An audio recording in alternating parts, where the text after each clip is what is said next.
Dan ini belum pernah saya ceritakan nih Bang, baru pertama kali hari ini. Nah, saya suka jahilin itu, suka injak, bahkan teman saya pernah jatuh gara-gara saya injak. Sangat anti Islam, saya suka ngisengin. Karena saya menurut saya ya, menurut pandangan saya, ribet banget sih Islam itu. Ya, satu-satunya buku yang belum saya baca di rumah itu adalah Al-Quran. Dan fisiknya sudah tidak utuh karena sudah setengah dimakan tikus gitu. Dan Al-Quran itu miliknya baby sister saya. Bukannya semakin pintar tapi semakin gila setelah baca Al-Quran. Bismillahirrahmanirrahim. Ya ayyuhalladzina amanu dukhulu fis-silmi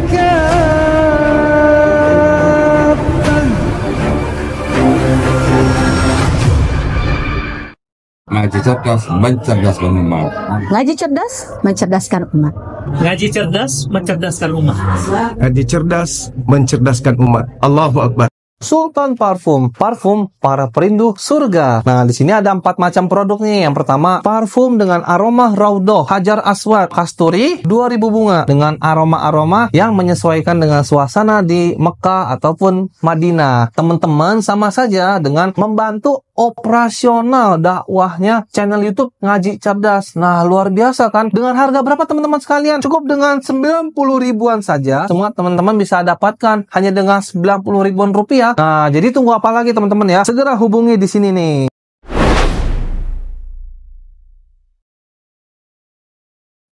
Auzubillahi minasyaitonirrajim. Bismillahirrahmanirrahim. Assalamualaikum warahmatullahi wabarakatuh. Sahabat Ngaji Cerdas, saya Lisa WR, teman belajar IBH, Inspirasi Berani Hijrah. Nah, kali ini saya ingin berbagi cerita terkait pengalaman saya memeluk Islam. Oke. Nah, Eka, boleh ceritakan dulu pandangan kakak sebelum masuk ke Islam.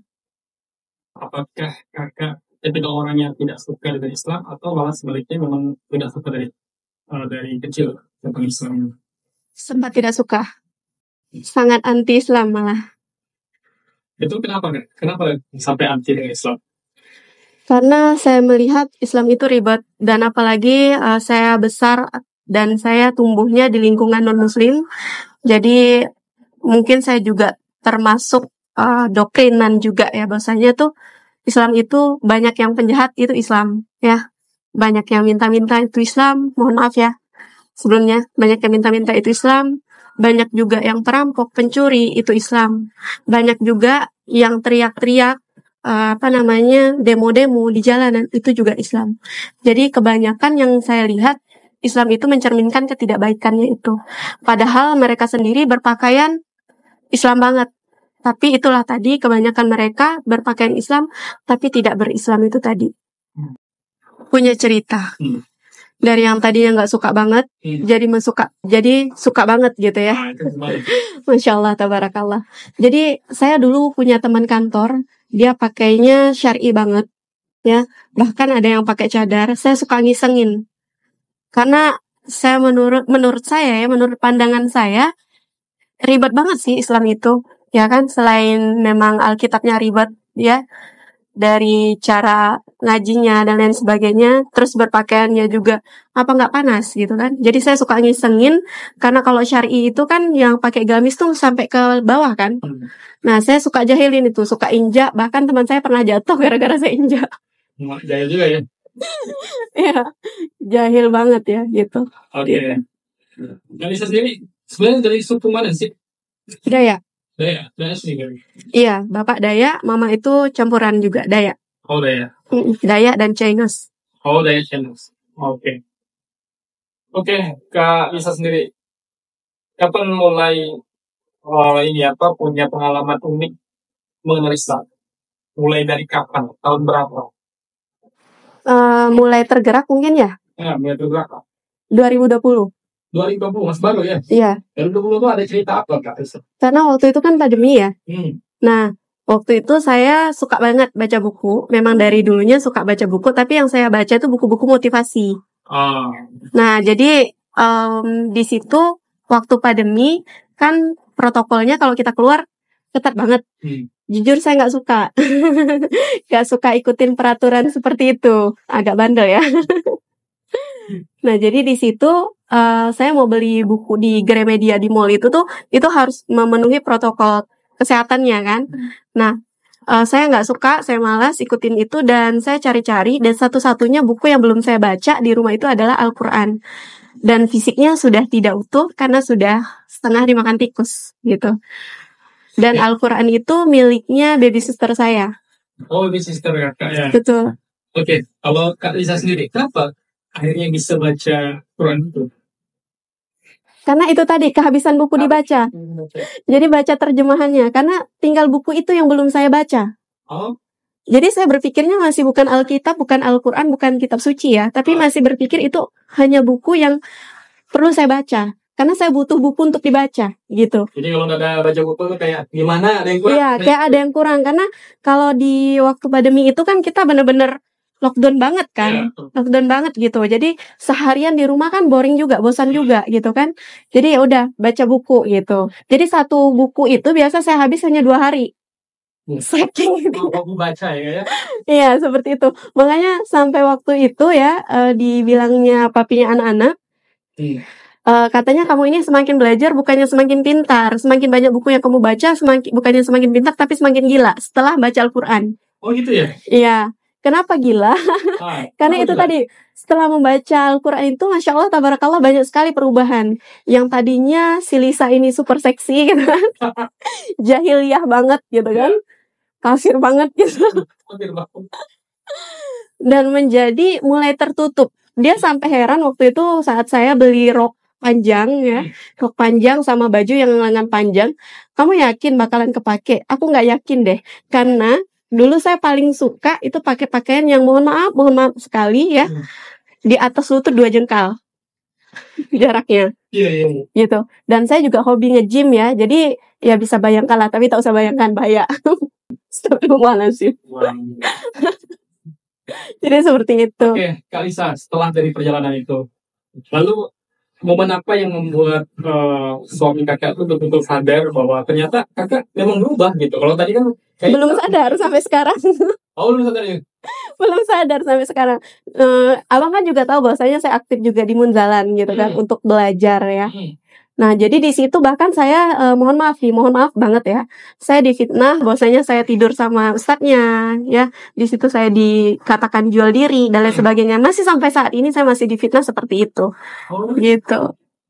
Oke, kan saya kembali ke cerita yang lalu ya Kak Lisa. Kalau dulu kan pernah kita dengar juga ada story sendiri di gereja. Masih ingat ya kan saya? Kan cerita Kak Lisa nih. Siap. Boleh ceritakan ke kita Kak Lisa, pengalaman apa yang kira-kira ini membuat kita juga sadar betul bahwa hidayah ini berharga, yang sampai hari ini Kak Lisa masih ingat betul yang membuat Kak Lisa tuh semakin yakin dengan Islam. Masya Allah, tabarakallah. Aduh, saya merinding nih ceritanya. Belum apa-apaan. Karena ya itu tadi, saya pernah ikut juga pelayanan dan lain sebagainya. Saya ikut berkat. Waktu itu saya pengakuan dosa, saya juga ikut gitu kan. Dan di situ pengakuan dosanya berbayar ya. Mungkin abang juga tahu ya terkait hal itu ya. Tapi ternyata di sini kita untuk pengampunan dosa itu nggak perlu bang, cukup 2 rakaat aja kan gitu ya. Ada yang mudah, kenapa cari yang susah kan gitu ya. Tapi orang-orang sekarang masih mencari yang susah-susah bang. Itu anehnya. Kadang masih kurang sehat akalnya gitu ya bang. Masya Allah, tabarakallah. Seperti itu. Nah, jadi di situ bang, saya pengakuan dosa, saya di dalam satu ruangan gitu kan. Oke. Singkat cerita, saya kembali lagi keluar dari situ gitu kan. Saya menghadap patung. Ya, patung, tahulah patung siapa gitu kan. Jadi saya menghadap patung itu.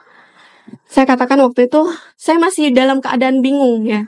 Karena posisinya saya benar-benar sedang mencari Tuhan. Saya sampai menganut 3 agama sekaligus. Agama apa aja juga? Di Islam gitu kan. Di Islam yang saya pelajari, di Buddha dan juga Katolik. Oh, Katolik. Katolik waktu itu. Nah, jadi di situ saya ikut segala macam kegiatannya gitu kan. Karena saya sedang fase mencari Tuhan. Saya temuin ibaratnya tinggi-tingginya ulama-ulamanya kata kita sekarang ya.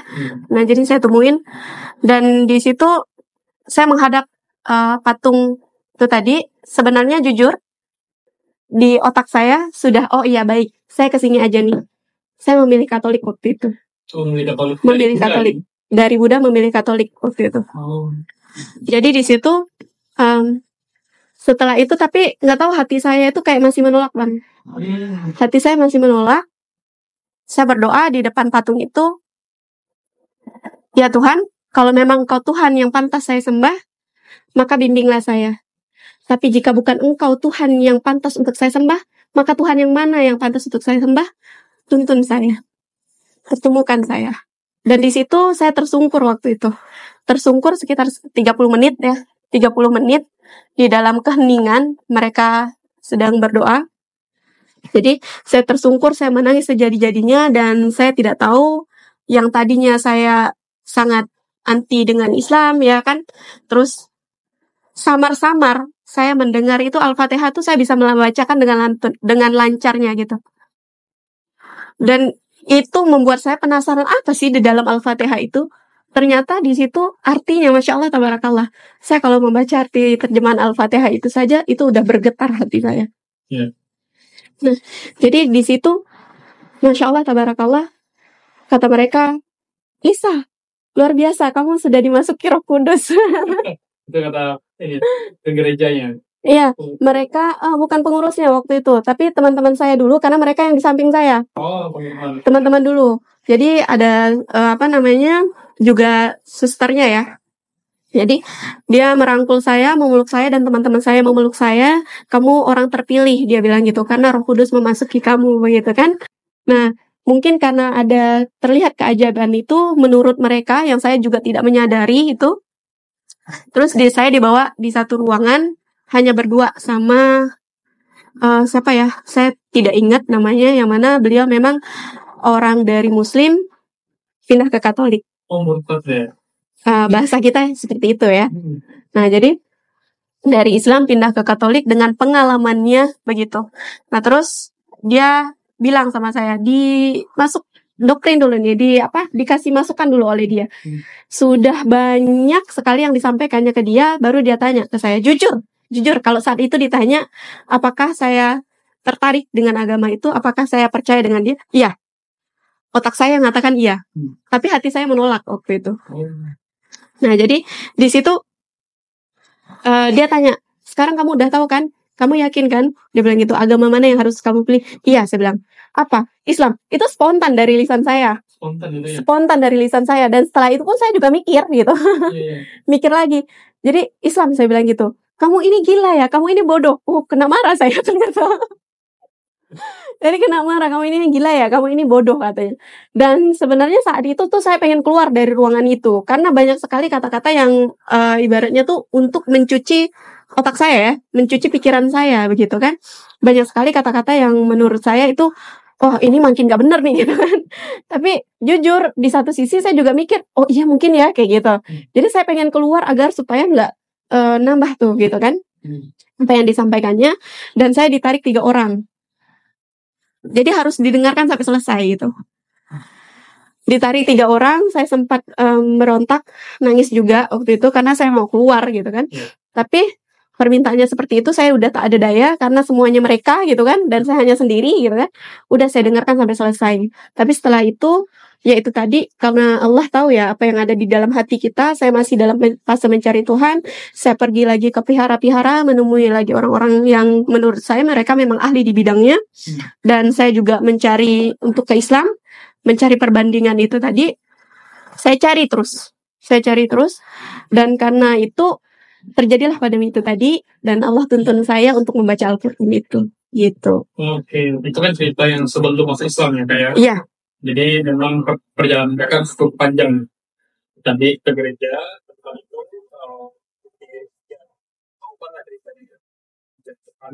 pandemi, baca buku Finisista, akhirnya ada ayat yang menguatkan kakak untuk pelan-pelan berubah menjadi seorang Muslim.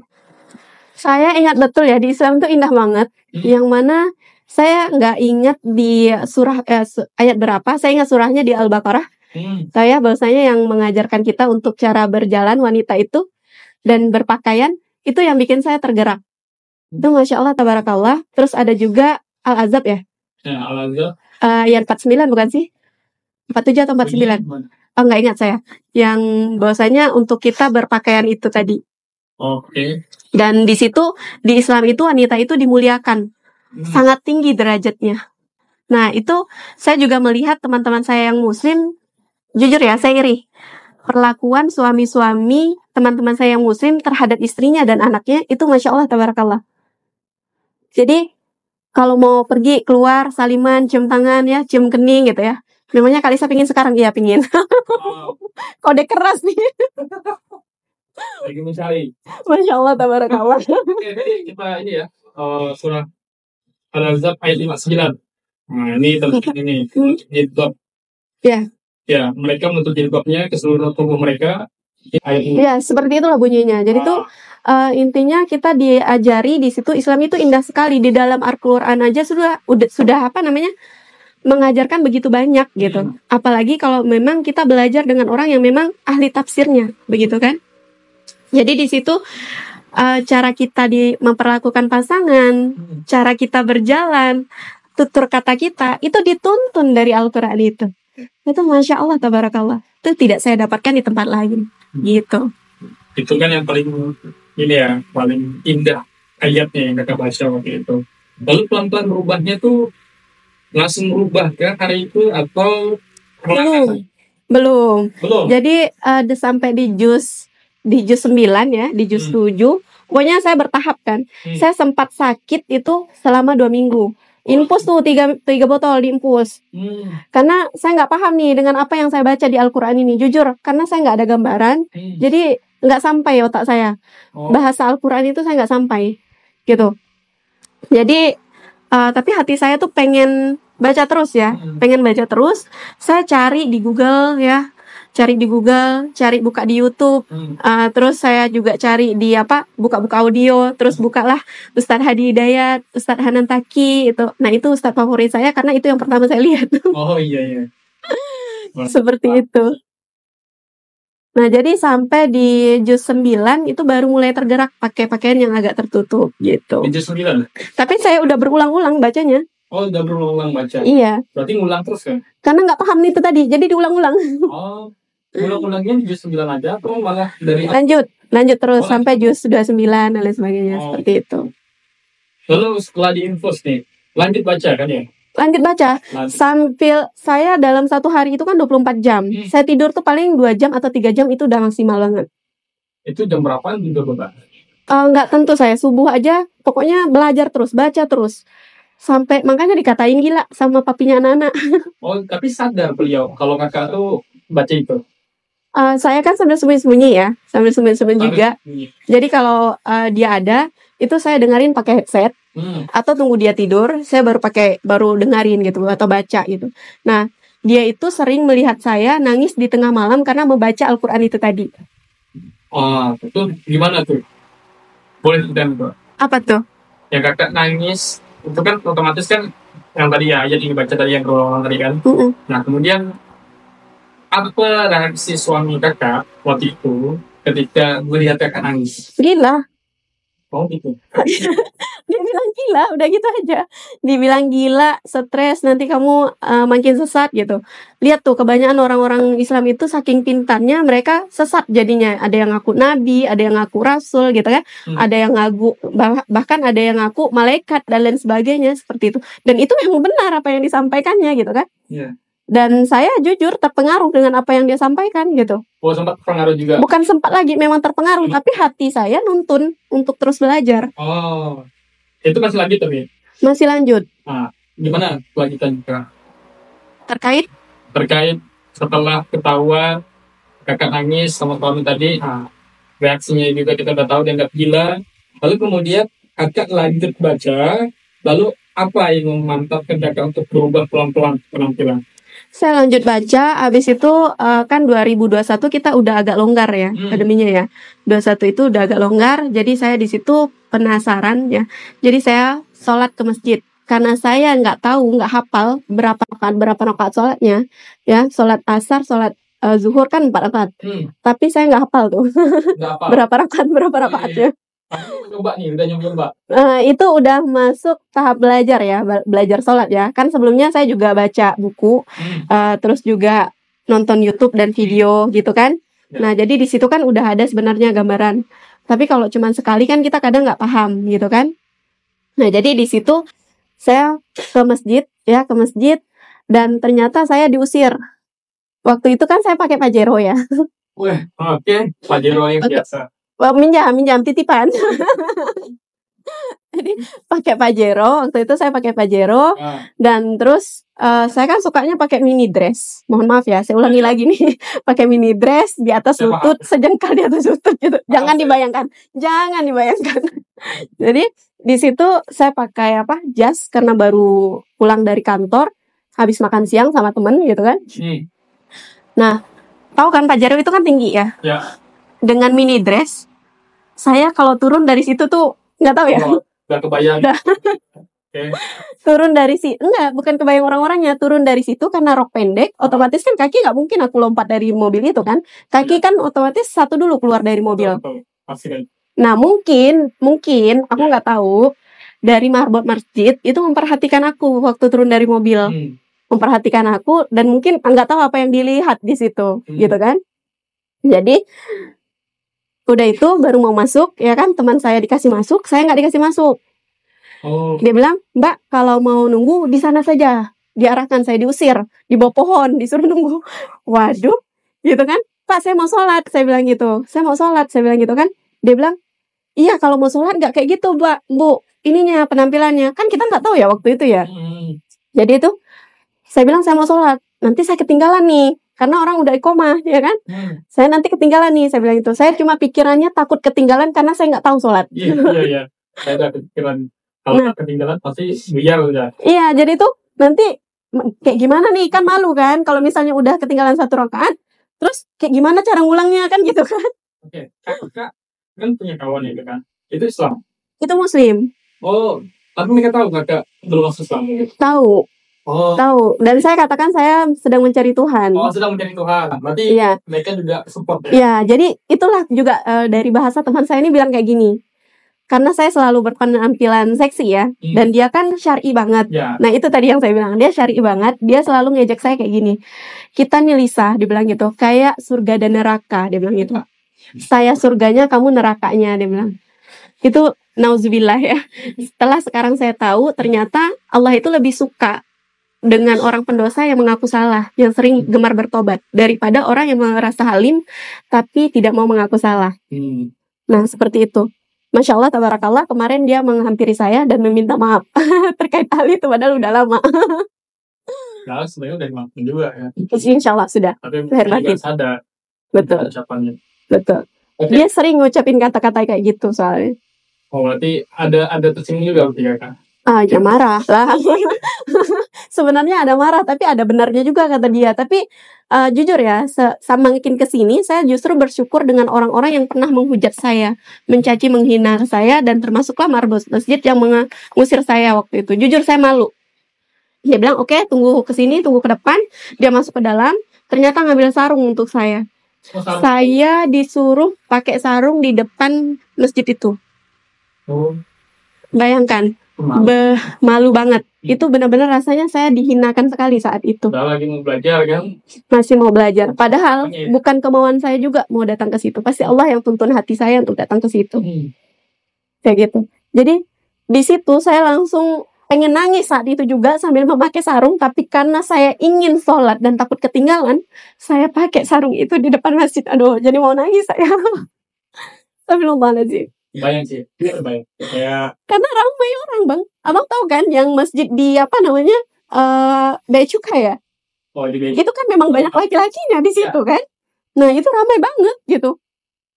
Pengen nangis saat itu, tapi saya pakai sarungnya, saya masuk ke dalam sambil wudhu ya. Sambil wudhu, air mata saya bercucuran. Tahan Lisa, tahan Lisa. Ini semua baik-baik aja dan ini hanya sementara. Tahan Lisa, tahan. Sampai di itu kan sholat kan dari 1 rakaat sampai terakhir 4 rakaat itu air mata saya menyucur terus. Kata teman saya, kamu nih ngapa? Dia bilang itu nangis datang turudu, dia bilang. Saya tak tentu rudu tahu ya. Tahu. Nah, jadi nggak ada alasan, nggak ada sebab karena dia kan nggak tahu ya. Jadi di situ nangis saya sejadi-jadinya. Saya doakan orang itu. Semoga dia menjadi lebih baik daripada itu. Dia pun juga tidak tahu gitu kan. Dan semakin kesini saya belajar, ternyata memang tidak semua mabot masjid itu paham terkait hal itu. Yang bisa menghargai orang lain gitu. Jadi kalau misalnya teman-teman mungkin bertemu juga dengan yang seperti ini, dimaklumin aja.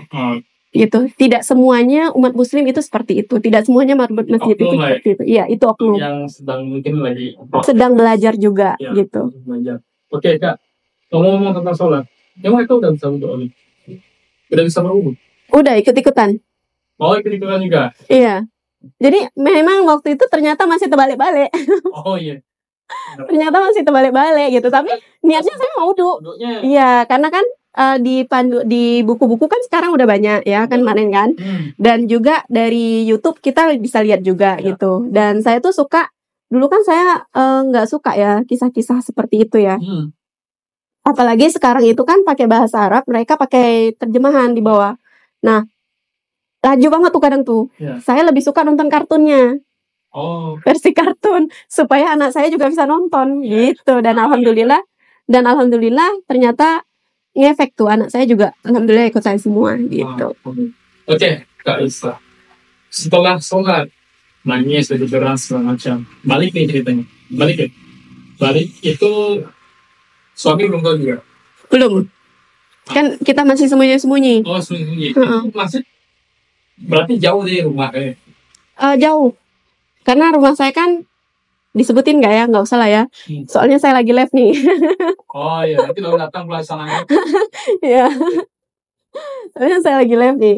Okay. Dan ini 500-an juga ya yang penontonnya. Gitu. Oke, kalau ini apa? Skill daerahnya aja. Oke. Nah, saya di luaran dari kota gitu, masuk di Kuburaya ya, di sana. Dan sementara yang tempat saya sholat tadi, Bea Cukai, tahu kan? Itu kan Kota Madia gitu. Jadi kantor saya sebenarnya di apa namanya? Di Perintis. Jadi memang kita sengaja cari makan agak jauh gitu. Tapi itu apa? Posisinya di kompleknya nih, Be? Gimana? Oh, komplek biasa. Tinggalnya di komplek. Oke, Kak. Gimana ceritanya suami pelan-pelan sadar dengan posisi kakak seperti itu? Pelan-pelan sadar, kayaknya belum sadar Bang, gimana saya jawabnya? Belum sadar juga. Tapi kalau ketahuannya? Nah, jadi ketahuan sholat gitu ya? Ya, ketahuan sholat. Nah, jadi awalnya kan karena udah merasa makin penasaran dan makin paham itu tadi belajar-belajar ya kan? Saya juga mulai sembunyi-sembunyi untuk ikut majelis-majelis itu tadi ya. Sembunyi-sembunyi itu, karena kalau ketahuan dia, saya kena marah. Saya tuh sering dulu dari rumah, saya nggak pakai hijab ya. Terus keluar, saya berhenti di depan rumah orang yang tertutup, pokoknya nggak ada orangnya, masuk tuh di pagar orang gitu kan. Saya pakai hijab di situ, ganti pakaian. Gitu, dan anak saya juga saya ajarin kayak gitu. Boleh ikut? Anak saya ikut juga. Berarti selama proses belajarnya Kak Isa ini, Anda juga ikut? Saya bimbing terkadang, ya. Jadi anak-anak itu kan di dekat tempat saya itu memang ada tempat ngaji yang ngajar rumahan gitu kan. Jadi anak saya itu les di situ. Kalau habis lesnya kan 1 jam. Habis les itu saya udah bekalin di dalamnya Iqra, Muqannah. Terus nanti habis les saya arahkan mereka ke tempat ngaji itu tadi, gitu. Jadi sembunyi-sembunyi juga. Dan sekolah juga karena katanya kalau pakai hijab tuh cantik teman-temannya ya. Nah, jadi kalau di sekolahan dari rumah itu nggak pakai hijab gitu kan. Sampai ke sekolahan pakai hijab. Nanti balik dari sekolahan itu nanti dibuka lagi, masuk tas lagi. Itu nggak boleh kelihatan. Itu kita sembunyikan semua. Bahkan saya pernah nitip ke rumah teman. Anak? Bukan anak. Hijabnya. Hijab dan Iqra. Muqannah. Berapa lama jadi itu? Cukup lama juga ya sembunyi-sembunyi itu ya. Oke, Kak Isa. Ini apa maksudnya? Oh, tadi ketahuan sholat ya? Nah, ini ya, saya nanya lagi yang barusan. Itu sama suami anak berapa? 4. Ini paling tua umur berapaan? Kalau sekarang yang paling tua itu umur 14 tahun. SMP? Iya, SMP kelas 3. Cewek? Iya, cewek. Yang paling bungsu, Yang paling besar itu 14 tahun, yang nomor 2 itu 12 tahun, yang nomor 3 itu langsung aja ya, biar nggak ditanya satu-satu ya. 9 tahun, yang nomor 4 itu 8 tahun. kayak 2 tahun aja jaraknya. Ya, betul sekali. Produktif juga ya kan? Ya, subur. Alhamdulillah, itu rezeki saya kan. Karena banyak sekali ya, ada yang waktu itu, wah ini makin naik ya, ininya ya, penontonnya. Ya udah sambil tap-tap layar aja gitu ya. Tingkatkan terus sampai 50K. Jadi, di situ, ada kemarin saat ditanya seperti ini juga Bang, dia tanya tuh, Kak Lisa boleh tanya nggak? Ya silakan, saya bilang gitu kan. Kak Lisa gadis atau janda? Janda. Diam sejenak berarti dia berpikir, ya kan? Dia diam sejenak berarti dia berpikir gitu kan. Berarti tidak sama dengan pikiran dia nih, gitu kan. Terus dia langsung jawab lagi, anak berapa? 4. Wah, dia bilang gitu, berarti beli 1 gratis 4. Jujur saya saat itu tersinggung. Oke, bahasanya. Bahasanya. Ya. Jadi beli 1 gratis 4. Setahu saya yang beli 1 gratis 4 kalau barang itu berarti udah diobral. Iya. Itu udah jatuh harga. Iya. Ya kan? Nah, di situ saya bersyukur saya dititipkan 4 malaikat-malaikat kecil ini. Inilah yang menguatkan saya. Kalau tidak ada mereka, mungkin saya sudah nggak ada lagi di hadapan kamera ini. Karena menurut saya memilih Islam itu tidak mudah. Makanya saya bilang sama teman-teman, kalau kalian tidak siap dengan cobaan, dicoba secara fisik, hati, pikiran, materi, pasangan, keluarga, kesehatan, ya, pekerjaan, lingkungan, teman, nggak usah milih Islam. Udah kalian tetap aja di agama kalian. Oke. Ya kan Lisa, kita lanjut lagi yang tadi sih, Oke. proses ketahuannya. Nah itu mulai titik terang ketahuannya. Nah, kenapa? Titik terang ketahuannya. Waktu itu kami sedang sholat maghrib. Oke. Sholat maghrib itu kan 3 rakaat. Nah, jadi udah tahu nih rakaat sholat nih. Udah paham lah ya. Nah, ya. Jadi biasanya kami itu, dia kan di toko bangunan tuh. Ya, jadi dia kalau di toko bangunan, kami tuh sholat tuh berjamaah dan kunci pintu. Nah, hari itu kami tidak kunci pintu. Saya nggak kunci pintu. Jadi pas dia pulang, dia langsung buka pintu kamar. Cek, buka pintu kamar kan. Kami lagi sholat 4 rakaat, 2 rakaat berempat anak saya dan saya, jadi berlima gitu kan. Baru 2 rakaat. Nah, di situ dia lihat langsung, apa nih ajaran sesat apa nih. Ditarik tuh mukena anak saya, terus dibuang, dibakar di depan.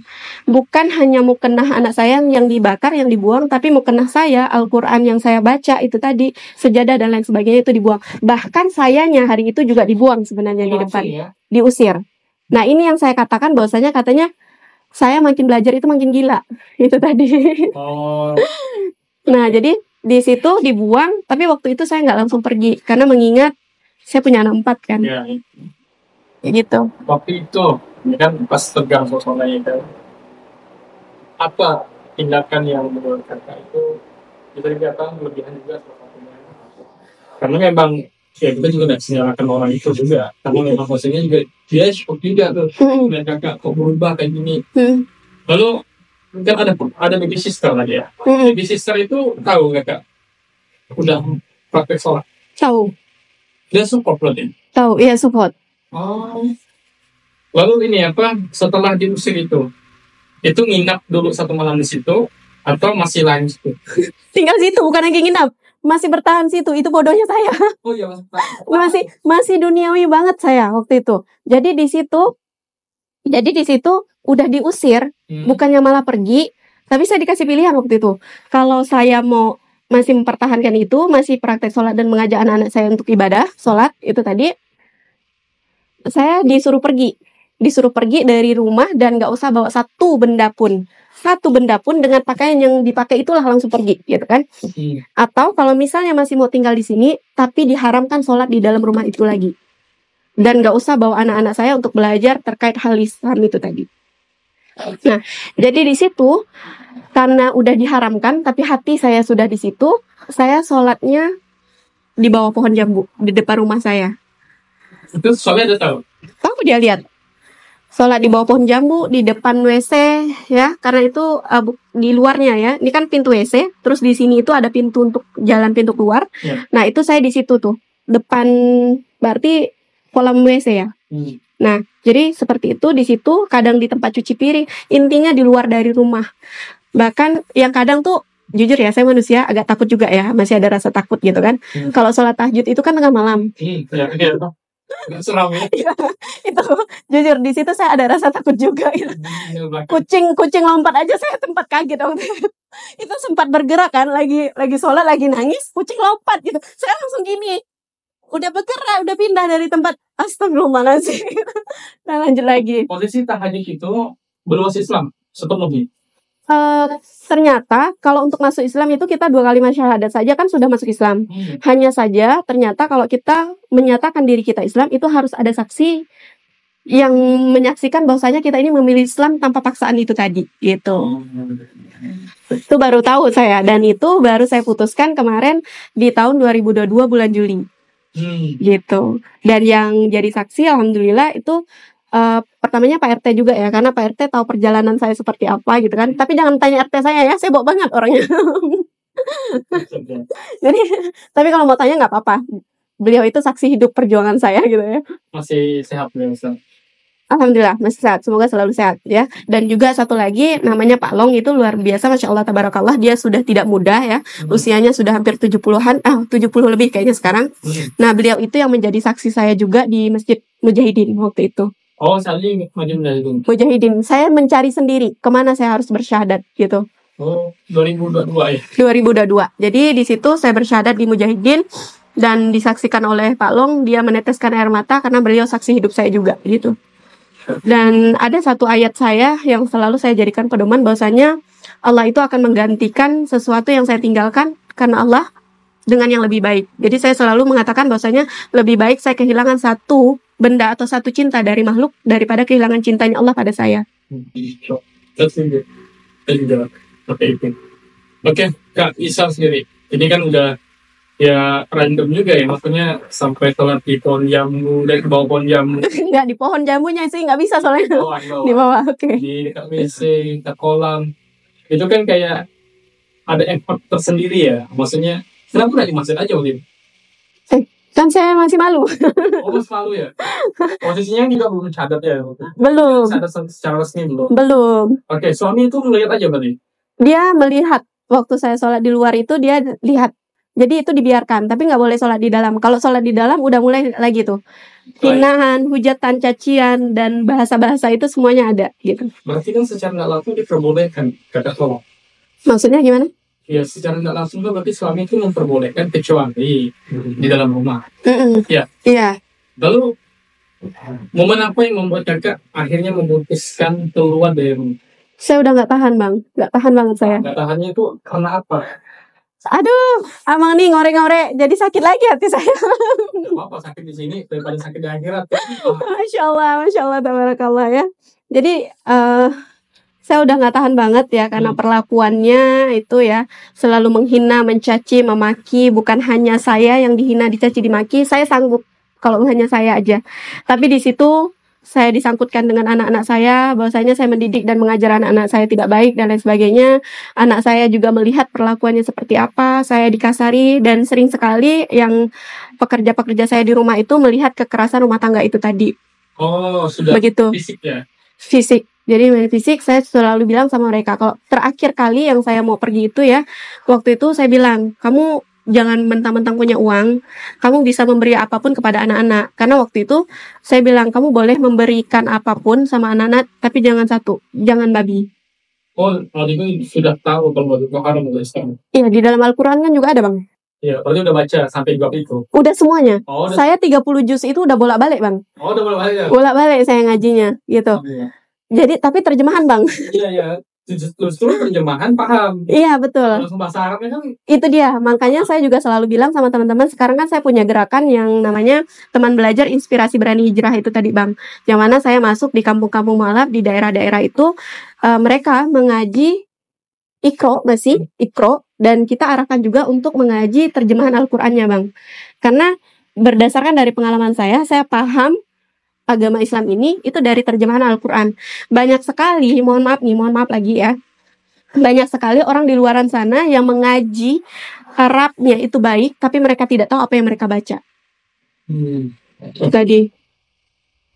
Oke, Kak Isa. Tadi belum dijawab ya, kenapa bisa keluar dari situ ya? Ya. Mau dijawab atau tidak?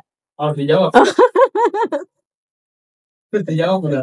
Oke, baik. Nah, jadi di situ saya nggak tahan banget karena cacian, makian, hinaan gitu kan. Bahkan yang saya udah jatuh cinta banget, Ya. udah cinta banget dengan baginda Rasulullah SAW ya, dengan para rasul, para nabi. Saya sudah cinta juga kepada Allah saya gitu kan. Dan saya merasakan cinta Allah itu kepada saya. Walaupun saya disakitin, dihina, dicaci secara fisik, mental, jiwa, dan rohani saya gitu kan. Disakitin, tapi saya merasakan kenikmatan iman itu. Itu yang membuat saya tuh yakin sekali keluar dari rumah itu. Saya bilang sama Allah, ya Allah, kuatkan saya, kuatkan iman saya, kuatkan keyakinan saya, jadikan saya pribadi yang tegas ya, yang tegas dan bijak dalam mengambil keputusan ini. Saya yakin setelah keluar dari tempat ini pasti jauh lebih baik. Nah, saya diusir waktu itu, saya udah nggak tahan. Saya bilang sama ini saya, babysitter saya, karena waktu itu dia sedang mengamuk-ngamuk ya, barang-barang semua dihancurkan, dan waktu itu meja kayak gini dipatah bagi dua yang mau dihantam ke saya. Saya bilang sama mereka bahwa anak-anak jangan sampai melihat ini. Itu sebenarnya yang buat saya tidak tahan, karena anak-anak saya itu melihat itu semua. Melihat itu semua, dan itu bertahun-tahun loh.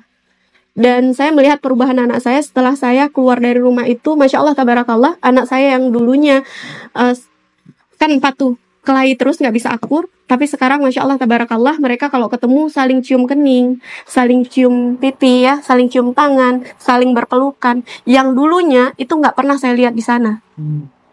Gitu. Jadi itu pengaruh sekali. Nah, saya bilang sama babysitter saya bahwa anak-anak masuk ke dalam kamar dan apapun yang terjadi kalian jangan keluar. Biar ini saya sendiri yang ngerasain. Kalian jangan keluar. Tapi saat itu juga anak-anak saya ada yang udah biru, anak saya yang cowok itu sempat sampai saat ini juga ada 2 anak saya yang masih dendam sama bapaknya. Saya bilang maafkan saja karena waktu itu papi juga belum tahu. Papi belum tahu, sama juga mami pun juga dulu belum tahu. Sekarang mami belajar, kita sama-sama belajar untuk memperbaiki itu. Kalau kalian sayang sama papi kalian, perlihatkan bahwasanya Islam itu indah. Islam itu baik, Islam itu bagus. Berikan contoh kepada dia. Saya bilang gitu. Jadi saya tidak melarang, tidak membatasi anak saya ketemu sama papinya, tapi tetap saya awasi karena perkataannya. Gitu. Berarti tepat hari itu memutuskan untuk keluar ya? Keluar dari rumah. Itu pun pakaian saya udah dibuang. Dipaksa juga sebenarnya keluarnya. Diusir. Dari masa agak bertahan ya? Agak bertahan karena udah nikmat kan. Posisi udah kampret John itu ya. Udah posisi nyaman banget. Udah kemana-mana difasilitasin ya kan, apa-apa semua ada. Kan jadi saya rasa semua orang pun mau meninggalkan itu mikir gitu. Iya, karena banyak sekali sekarang nih Bang yang ngatain saya memilih Islam itu karena menikah, karena harta, karena uang ya.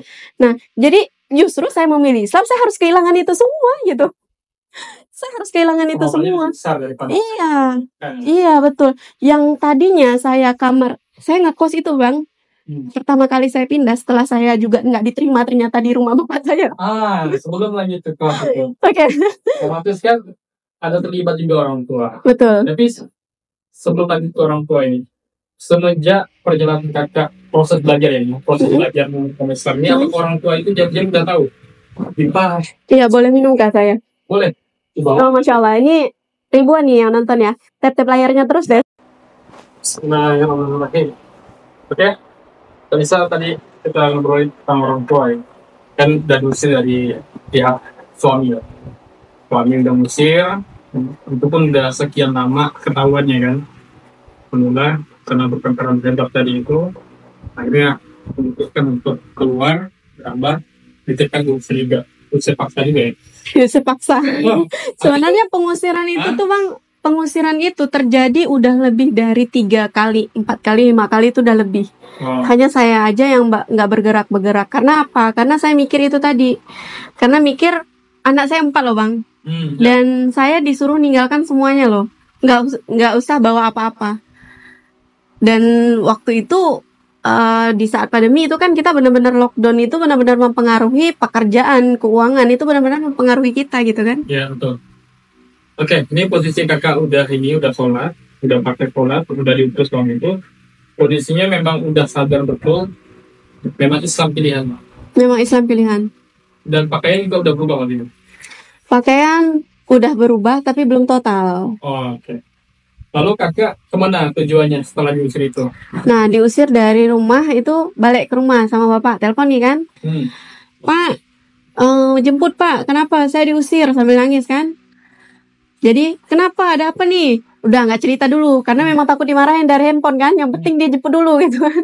Nah, terus udah dijemput, baliklah nih ke rumah. Ceritanya ke rumahnya bapak.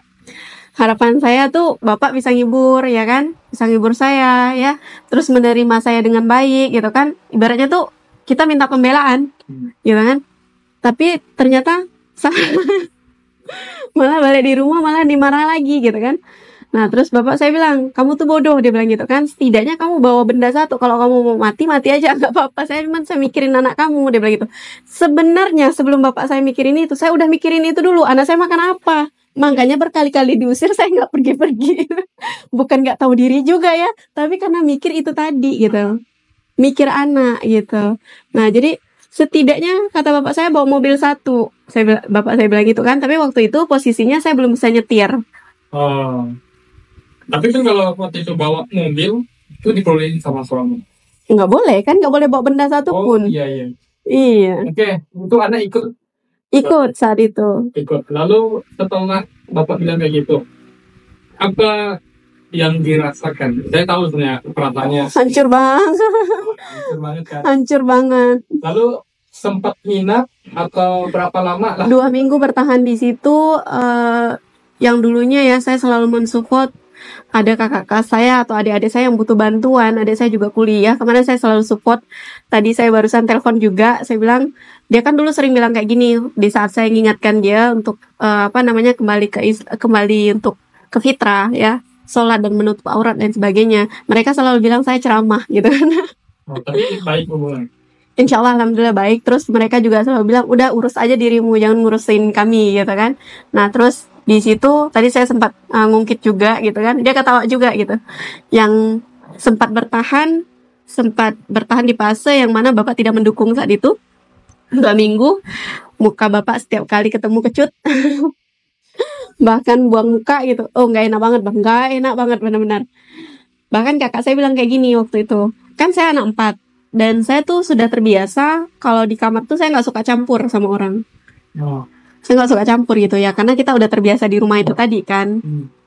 Nah jadi di situ ada adik saya yang dari Surabaya yang tadi ini saya bilang, yang dulunya saya support mereka, dia kuliah saya support gitu kan. Kalau misalnya si kakak ini ada persoalan apa segala saya support. Tapi setelah kejadian itu mereka tahu saya tidak punya apa-apa, masya Allah tabarakallah bang. Saya ingat betul kata-katanya kayak gini, memangnya kamu siapa? Kamu nggak tahu diri di sini lama-lama, dia bilang gitu. Itu sakit banget bang. Sakit banget hati saya.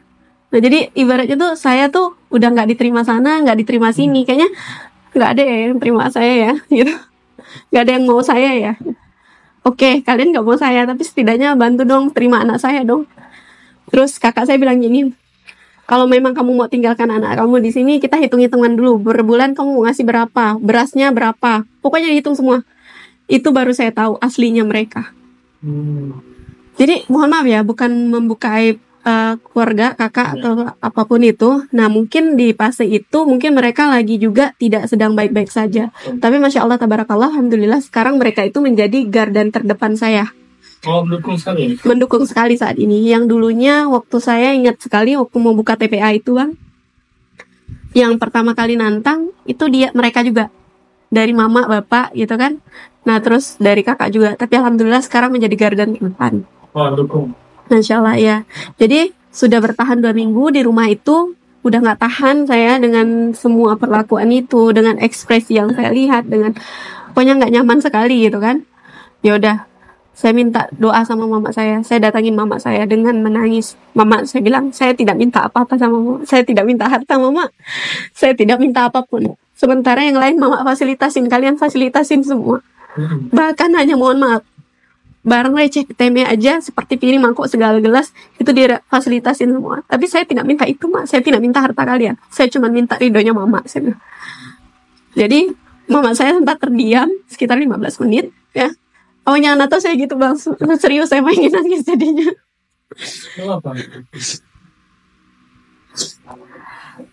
Jadi di situ terdiam mama saya selama 15 menit ya.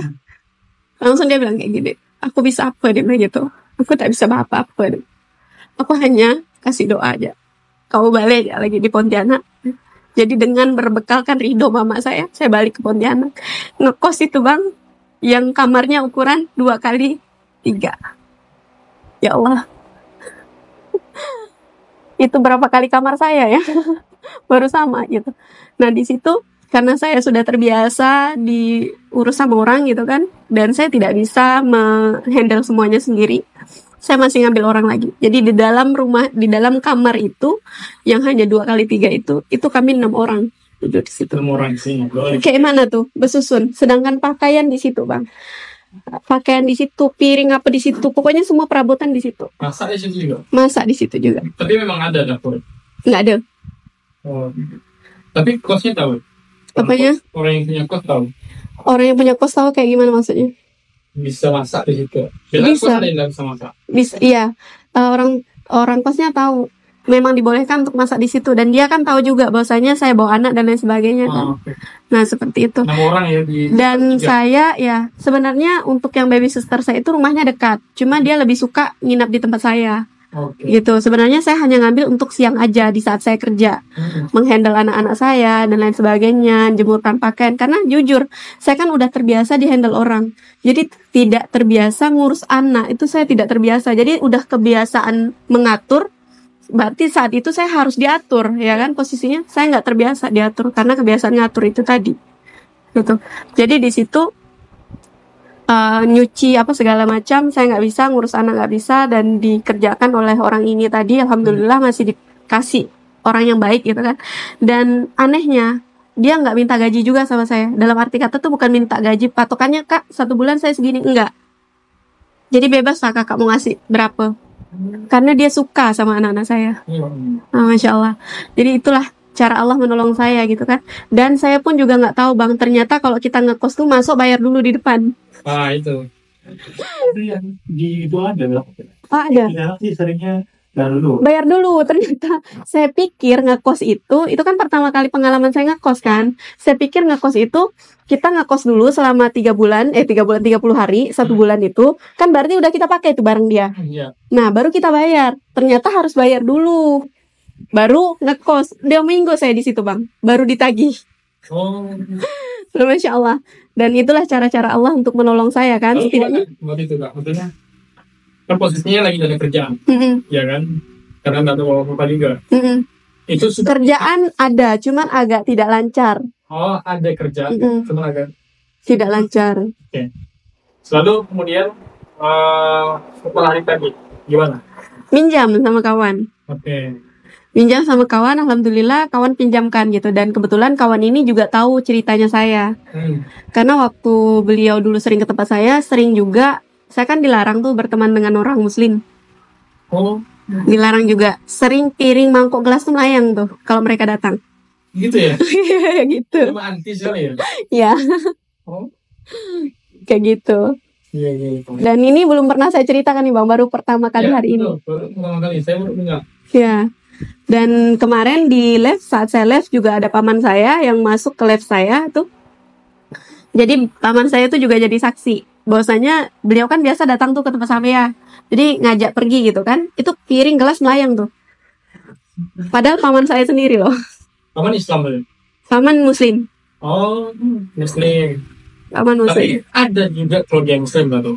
Ada, karena 2 kan istrinya kakek saya tuh.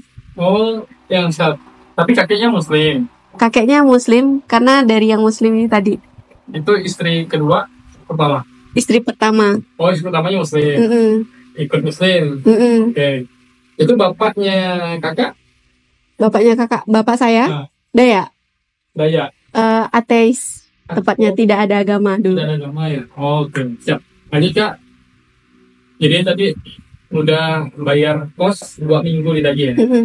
2 minggu ditagih udah bayar. Alhamdulillah dapat dapat uang dari kawan, pinjaman.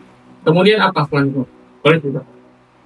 Dapat pinjaman dari kawan, bayar kos gitu kan. Nah itu lanjut lagi kerja lah ya ibaratnya kayak gitu. Kebetulan saya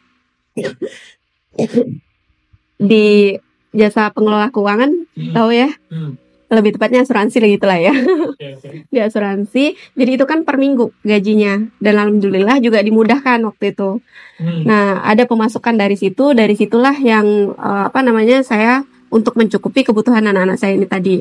Tapi karena kan tidak mudah juga ya kalau untuk kerja itu ya, tidak mudah. Jadi sempat juga kami di situ tidak ada uang sama sekali. Jadi hanya Rp1.000, tersisa uang Rp1.000, nggak ada, bahkan minyak goreng gitu nggak ada ya, beras nggak ada, air galon yang hanya 1 botol itu 1 galon itu 5.000 aja, saya nggak mampu beli waktu itu.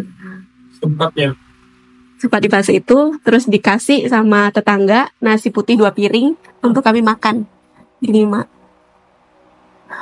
Aduh, sesak napas saya kan. Saya kalau ingat itu tuh rasanya sakit banget masa itu, Bang. Itu Dan posisi berenam. Iya, berenam sama yang baby sister. Iya. Tapi waktu itu baby sisternya waktu kami makan nasi putih itu nggak ada ikut. Karena rumahnya dekat. Dia pulang waktu itu. Dan untuk minum saya pakai air keran di tadah tuh, air kerannya, terus dimasak. Ya, Allah. Karena nggak mau beli air itu tadi. Lalu gimana melewati masa itu? Itu dia, sempat rasanya saya udah nggak mampu, kok kayak gini banget gitu ya. Ya Allah, kok kayak gini sih? Bukannya engkau yang berjanji seperti ini, tapi kok gini. Tapi kembali lagi, bahwasanya Allah tuh bakal menguji kita seberapa kita tahan gitu kan dengan ujian itu. Allah sudah katakan bahwasanya, apakah kamu tidak akan diuji setelah mengatakan berhijrah? Justru saat kita mengatakan berhijrah, saat itulah juga ujian akan ditimpakan kepada kita. Itu Masya Allah, saya bilang ternyata seperti ini. Itu sempat benar-benar ingin mengakhiri hidup dan lain sebagainya, itu pernah. Ya sempat saya juga mengurung diri, nggak berani keluar untuk melihat dunia itu dengan waktu yang cukup lama, karena saya tidak yakin sepertinya dunia saya ini gelap banget gitu. Itu sudah berapa lama masuk Islam sampai akhirnya depresi ingin mengakhiri hidup? Di baru-baru saya keluar dari rumah itu ya, beberapa bulan, sekitar 6 atau 8 bulan. Itu posisi anak gimana? Kan soalnya anak pun ada 4 ya. Nah, itu anak ngeluh juga atau gimana? Tentunya. Cuman anehnya, kalau yang dulu anak saya itu kan minta apa aja, kita kebiasaan dikasih tuh. Minta apa aja dikasih, terus mereka juga kayak nggak ada batasan kan. Jadi tuh selalu dengan fasilitas yang cukup ibaratnya. Tiba-tiba setelah seperti ini, itu kayak bumi dan langit. Kayak bumi dan langit banget gitu. Anehnya anak saya 2.000 1 hari itu cukup dan nggak minta-minta lagi. Walaupun mereka sempat protes gitu. Tapi karena mereka melihat semua perlakuan yang tidak baik itu kepada saya, memangnya saya bilang gini, ini mohon maaf ya, tidak mengurangi rasa hormat saya sama dia. Nah, dia pun jauh lebih baik sekarang daripada yang dulu gitu. Jadi anak-anak saya pun melihat bagaimana dia memperlakukan saya, kekerasan dan lain sebagainya itu. Saya bilang sama anak-anak, oke, kalau memang kalian mau balik lagi di sana, memang kalian mau lihat mami disakitin terus, dipukul kayak gini, dihina, dicaci, seperti mami diperlakukan seperti binatang. Saya bilang gitu. Ini kita udah benar, kita memilih agama Islam, kita udah benar, Allah yang akan nolong kita, sabar aja. Oke. Berarti kan memang ya tadi ujiannya karena udah Allah yang kasih, Allah yang mudahkan juga, sampai akhirnya ya mereka pun sampai sekarang udah ngerasa nyaman mungkin. Insya Allah, alhamdulillah, jauh lebih baik. Jauh lebih baik.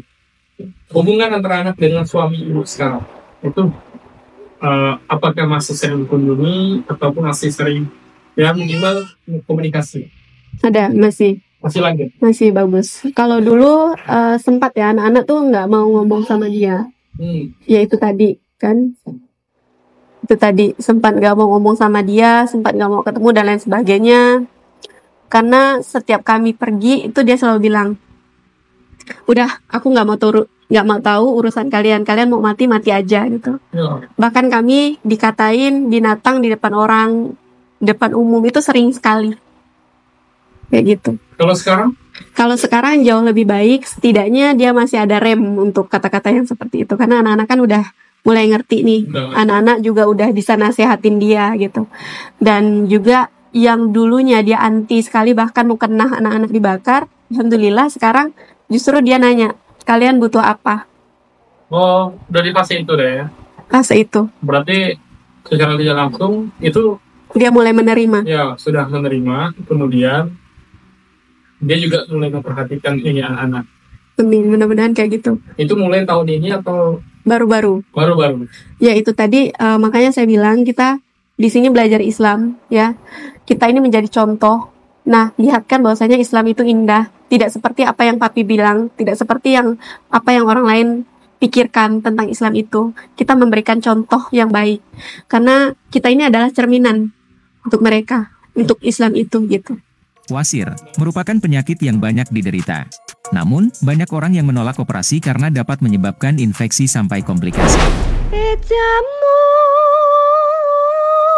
Jamune godhong kates awake tes yen diombe. Jamu itu dibuat dari tumbuhan yang berkhasiat obat. Jamu itu adalah sesuatu minuman yang merupakan penyembuh segala macam penyakit di dalam tubuh kita. Jamu itu tidak hanya sekedar mengobati, tapi bagaimana orang yang sehat itu menjadi tetap sehat, menjadi bugar dengan minum berbagai macam jamu. Jamu itu diharapkan bisa mencegah dan meningkatkan daya tahan tubuh.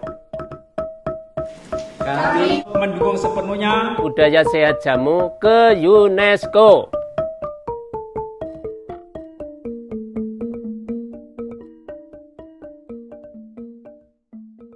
Ini untuk pengobatan wasir atau ambeien ya. Ini dengan jamu ambeina. Nah, jamu ambeina ini aman untuk dikonsumsi dan ini sudah banyak yang menggunakan, sehingga bagi orang-orang yang kena wasir atau ambeien ini bisa tersembuhkan dengan minum jamu ambeina, dan ini bisa Anda dapatkan di Ngaji Cerdas. Terima kasih, mudah-mudahan Anda tersehatkan.